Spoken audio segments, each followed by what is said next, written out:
આકાશવાણી અમદાવાદ વડોદરા પ્રાદેશિક સમાચાર જાનુ પરમાર વાંચે છે. સૌપ્રથમ મુખ્ય સમાચાર. લોકસભા ચૂંટણીના પ્રથમ તબક્કામાં 1625 ઉમેદવારો મેદાનમાં. ધોરણ 10 પછીના ડિપ્લોમામાં ઇજનેરી પ્રવેશ માટે 15 એપ્રિલથી 15મી મે સુધી નોંધણી કરાવી શકાશે. ગુજકોસ્ટ દ્વારા યોજાતી ગુજરાત સ્ટેમ ક્વિઝ 3 માટે ઓનલાઈન નોંધણી શરૂ કરાઈ છે. આજથી ચૈત્રી નવરાત્રીનો પ્રારંભ. અંબાજી, પાવાગઢ, બહુચરાજી સહિતના માય મંદિરોમાં વિશિષ્ટ આયોજનો કરાયા છે. રાજ્યમાં આજે ગુડી પડવાની ઉલ્લાસભેર ઉજવણી કરાશે. અને નેશનલ ટીમ ચેસ ચેમ્પિયનશીપમાં ગુજરાતની ટીમે કાંસ્ય ચંદ્રક જીત્યો. સમાચાર વિગતવાર. ચૂંટણી પંચે જણાવ્યું છે કે લોકસભા ચૂંટણીના પ્રથમ તબક્કા માટે નામો પર ખેંચાયા બાદ 1625 ઉમેદવારો મેદાનમાં છે. તેમાંથી 1491 પુરુષ અને 134 મહિલાઓ છે. આ તબક્કામાં 17 રાજ્યો અને 4 કેન્દ્રશાસિત પ્રદેશોની 102 લોકસભા બેઠકો માટે 19 એપ્રિલે મતદાન થશે. પ્રથમ તબક્કામાં તમિલનાડુ, અરુણાચલ પ્રદેશ, મેઘાલય, મિઝોરમ, નાગાલેન્ડ, સિક્કિમ, લક્ષદ્વીપ, આંદામાન અને નિકોબાર ટાપુઓ અને પુડુચેરીમાં ચૂંટણી યોજાઈ રહી છે.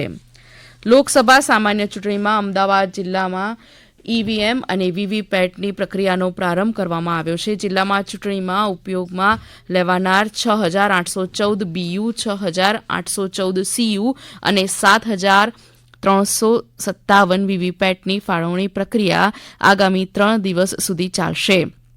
આ અંગે અમદાવાદ જિલ્લાના ડિસ્ટ્રીબ્યુટર નોડલ અધિકારી વિમલભાઈ જોશીએ કહ્યું કે અમદાવાદ જિલ્લામાં લોકસભાની સામાન્ય ચૂંટણી મુક્ત, ન્યાયી અને નિષ્પક્ષ વાતાવરણમાં યોજાય તે માટે જિલ્લા ચૂંટણી અધિકારી અને કલેક્ટર પ્રવીણા ડી.કે.ના નેતૃત્વ અને માર્ગદર્શન હેઠળ વ્યાપક તૈયારીઓ હાથ ધરવામાં આવી છે.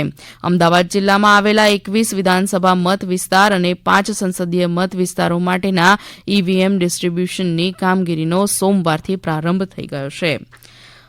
લોકસભા ચૂંટણીમાં મહત્તમ સંખ્યામાં મતદારો તેમના મત અધિકારનો ઉપયોગ કરે તે ઉદ્દેશ્યથી સ્વીપ કાર્યક્રમ અમલમાં મુકાયો છે. જે અંતર્ગત અમદાવાદ જિલ્લામાં મહત્તમ મતદાન થાય તે હેતુથી જિલ્લા શિક્ષણ અધિકારી કચેરી અમદાવાદ ગ્રામ્ય દ્વારા જિલ્લામાં શાળા કક્ષાએ વિવિધ કાર્યક્રમોનું આયોજન કરાયું છે. આવો જ એક કાર્યક્રમ છે શિક્ષક બનશે મતદાનનો મશાલચી.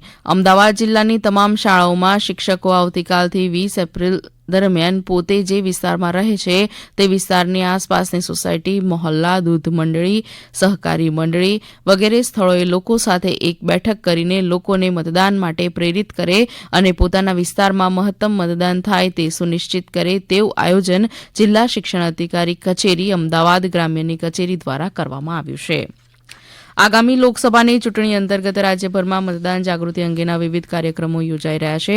ત્યારે અમારા ગીર સોમનાથ જિલ્લાના પ્રતિનિધિ રાજેશ ભજગોદર જણાવે છે કે જિલ્લાના રામ મંદિર ખાતે મતદાન જાગૃતિ અંગે જિલ્લા કલેક્ટર દ્વારા નિરીક્ષણ કરવામાં આવ્યું હતું. તેઓએ જણાવ્યું હતું કે 10 મિનિટ દેશ માટે લોકસભા ચૂંટણીમાં મતદાન માટે અપીલ કરીને લોકશાહીના અવસરને દીપાવવા માટે અપીલ કરી હતી. ઉલ્લેખનીય છે કે આ અવસરમાં રથમાં સાઉન્ડ સિસ્ટમ સાથે મતદાન જાગૃતિ માટે વિવિધ સ્લોગન, જોડકણા સાથે સંગીતમય પ્રસ્તુતિ દ્વારા લોકજાગૃતિ ફેલાવવાનો પ્રયાસ કરવામાં આવી રહ્યો છે. તો બીજી તરફ વડોદરા જિલ્લાના પ્રતિનિધિ નિર્મિત દવે જણાવે છે કે જિલ્લાના 10 ગામોમાં શેરી નાટકના માધ્યમથી મહિલાઓ મતદાન અંગે જાગૃતિ ફેલાવવામાં આવી રહી છે. વડોદરા જિલ્લાના ચૂંટણી અધિકારી દ્વારા એક નવતર પહેલના ભાગરૂપે ગત ચૂંટણીમાં પુરુષોની સરખામણીએ સ્ત્રી મતદારોની સંખ્યા ઓછી હોવાથી ગામમાં એમએસયુના વિદ્યાર્થીઓ તથા અન્ય સંસ્થાઓના વિદ્યાર્થીઓ અને આર્ટિસ્ટો દ્વારા શેરી નાટકોનું આયોજન કરાયું હતું. ધોરણ 10 પછીના ડિપ્લોમામાં ઇજનેરી સર્ટિફિકેટ ટુ ડિપ્લોમા પ્રવેશ માટે 15 એપ્રિલથી 15મી મે સુધી નોંધણી કરાવી શકાશે. પ્રવેશ સમિતિ દ્વારા ધોરણ 10 પછીના વિવિધ ડિપ્લોમામાં ઇજનેરી કોર્સમાં પ્રવેશ માટેનો કાર્યક્રમ જાહેર કરવામાં આવ્યો છે. જે અંતર્ગત અગાઉ ધોરણ 10 પાસ થયેલ વિદ્યાર્થીઓ 15 એપ્રિલથી 15મી મે સુધી અને C ટુ D માટે 15 એપ્રિલથી 30 એપ્રિલ સુધી ઓનલાઈન રજીસ્ટ્રેશન કરાવી શકશે. ચાલુ વર્ષે ધોરણ 10ની પરીક્ષા આપનાર વિદ્યાર્થીઓ પરિણામ જાહેર થયા બાદ નોંધણી કરાવી શકશે. વિદ્યાર્થીઓ દરેક ડિપ્લોમામાં ઇજનેરી કોલેજોમાં શરૂ કરાયેલો હેલ્થ સેન્ટરમાં જઈને પણ ઓનલાઈન નોંધણી કરાવી શકશે. ગુજકોસ્ટ દ્વારા વિદ્યાર્થીઓમાં સાયન્સ, ટેકનોલોજી, એન્જિનિયરિંગ અને ગણિત ક્ષેત્રમાં જ્ઞાનમાં વૃદ્ધિ થાય તે માટે યોજાતી ગુજરાત સ્ટેમ ક્વિઝ 3 માટેની ઓનલાઈન નોંધણી શરૂ કરાઈ છે. આ ક્વિઝમાં ધોરણ 9 થી ધોરણ 12ના વિદ્યાર્થીઓ ભાગ લઈ શકશે. આ ક્વિઝમાં વિજ્ઞાન, ટેકનોલોજી, ઇજનેરી અને ગણિત ક્ષેત્રે હાલના વિકાસ અને વલણો પર આધારિત પ્રશ્નો પૂછાશે. પ્રશ્નો મુખ્યત્વે માધ્યમિક અને ઉચ્ચતર માધ્યમિક સ્તરના રહેશે. ક્વિઝની ભાષા ગુજરાતી અને અંગ્રેજી હશે. ભાગ લેવા ઈચ્છતા વિદ્યાર્થીઓએ 30મી એપ્રિલ સુધીમાં ઓનલાઈન રજીસ્ટ્રેશન કરાવવાનું રહેશે. આ પ્રાદેશિક સમાચાર આપ આકાશવાણીના અમદાવાદ વડોદરા કેન્દ્ર પરથી સાંભળી રહ્યા છો. વધુ સમાચાર આપ અમારી વેબસાઇટ newsonair.in/ગુજરાતી પરથી વાંચી શકશો. આજથી ચૈત્રી નવરાત્રીનો પ્રારંભ થયો છે. શક્તિપીઠ અંબાજી, પાવાગઢ સહિત બહુચરાજી મંદિરે વિશિષ્ટ આયોજનો કરવામાં આવ્યા છે. મંદિરોમાં શતચંડી યજ્ઞ, નવચંડી હોમ સહિતના આયોજનો કરાયા છે. શક્તિપીઠ અંબાજી ખાતે આજે 9:15 થી ઘટ સ્થાપન કરવામાં આવશે. તેમજ આજથી 16મી એપ્રિલ દરમિયાન આરતી અને દર્શનના સમયમાં ફેરફાર કરવામાં આવ્યો છે. પાવાગઢ શક્તિપીઠ ખાતે ભક્તોને સરળતાથી દર્શન થઈ શકે તે માટે યાત્રાળુઓને આવવા જવા માટે વન વે પથ તૈયાર કરાયો છે. તળેટીથી માચી સુધીના ખાનગી વાહનો લઈ જવા પર પ્રતિબંધ મૂકવામાં આવ્યો છે. 9 દિવસ પાવાગઢ શક્તિપીઠ ખાતે માતાજીના ચંડી પાઠ સાથે રોજ નિત નવા શણગારો થશે. આ સાથે 45 ટન સુખડિયાનો પ્રસાદ પણ બનાવવામાં આવશે અને એ પ્રસાદ ભક્તોને આપવામાં આવશે. પાવાગઢ મહાકાળી ધામ ખાતે ચૈત્રી નવરાત્રીને લઈને દર્શનાર્થીઓમાં તમામ વ્યવસ્થાઓ કરવામાં આવી છે. મંગળવાર, રવિવાર અને પૂનમના દિવસે મંદિરના કપાટ સવારે 4 વાગે ખુલશે એવું પાવાગઢ મંદિરના ટ્રસ્ટી અશોક પંડ્યાએ જણાવ્યું હતું. સલામતી, દર્શન, સફાઈ વગેરે વ્યવસ્થાઓ શાસન સાથે રહી મંદિર ટ્રસ્ટ દ્વારા ગોઠવવામાં આવે છે. મંદિરના દર્શનના સમયમાં પણ થોડોક ફેરફાર કરતા હોઈએ છીએ. મંગળવાર, રવિવાર, પૂનમ અથવા અન્ય રજાના દિવસ આવે ત્યારે સવારે 4 વાગે માતાજીની આરતી થાય છે.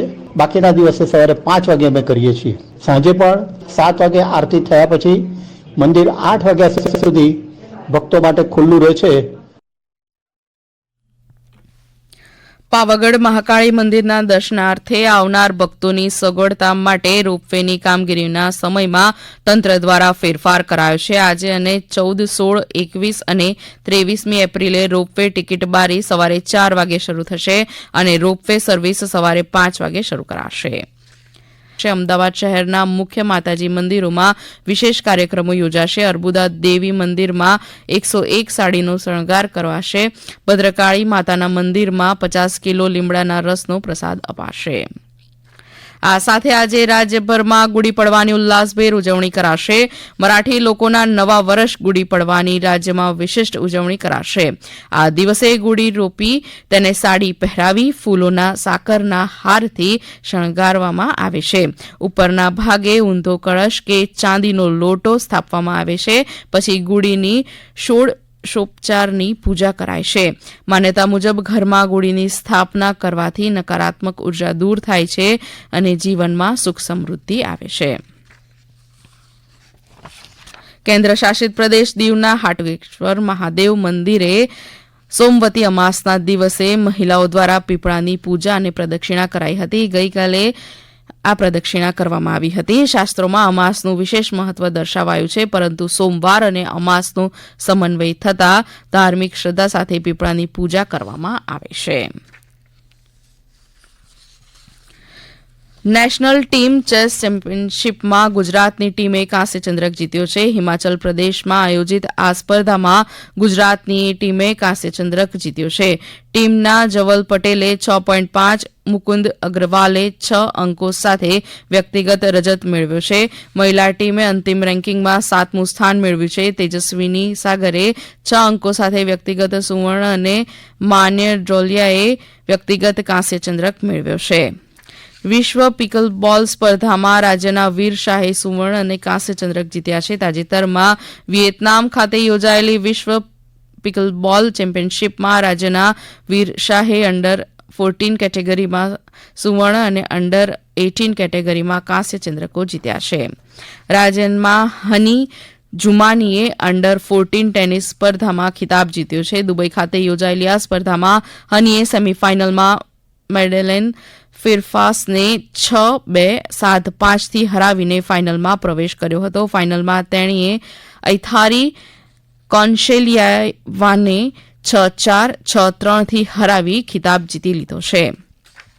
પાટણની હેમચંદ્રાચાર્ય ઉત્તર ગુજરાત યુનિવર્સિટી ખાતે સુશાસનમાં વહીવટી કર્મચારીઓની ભૂમિકા વિષય પર યુનિવર્સિટીના કુલપતિ ડોક્ટર કિશોર પુરિયાની અધ્યક્ષતામાં ગઈકાલે એક તાલીમ કાર્યક્રમનું આયોજન કરવામાં આવ્યું હતું. અમારા પાટણ જિલ્લાના પ્રતિનિધિ રમેશ સોલંકી જણાવે છે કે આ તાલીમ કાર્યક્રમમાં રાજકોટની આત્મીય યુનિવર્સિટીના ઉપકુલપતિ ડોક્ટર જયેશ વી દેશકર દ્વારા માર્ગદર્શન આપવામાં આવ્યું હતું. તેમણે જણાવ્યું હતું કે કોઈપણ દેશની પ્રગતિનો આધાર તેની શિક્ષણ વ્યવસ્થા હોય છે અને આ શિક્ષણ વ્યવસ્થામાં વાહક તરીકે તેની વહીવટી અધિકારીઓ કર્મચારીઓ હોય છે. નર્મદાની ઉત્તરવાહિની પરિક્રમા ગઈકાલથી શરૂ થઈ છે અને 8મી મે 2024 સુધી ચાલશે. પરિક્રમાના અર્થે આવતા શ્રદ્ધાળુઓને કોઈ મુશ્કેલી ન પડે તેને ધ્યાનમાં રાખીને જિલ્લા વહીવટીતંત્ર દ્વારા પૂરતી કાળજી સાથે વિવિધ વ્યવસ્થાઓ કરવામાં આવી છે. નર્મદા પરિક્રમાનો રૂટ પણ યથાવત રહેશે. અંતમાં મુખ્ય સમાચાર ફરી એકવાર. લોકસભા ચૂંટણીના પ્રથમ તબક્કામાં 1625 ઉમેદવારો મેદાનમાં. ધોરણ 10 પછીના ડિપ્લોમા ઇજનેરી પ્રવેશ માટે 15 એપ્રિલથી 15મી મે સુધી નોંધણી કરાવી શકાશે.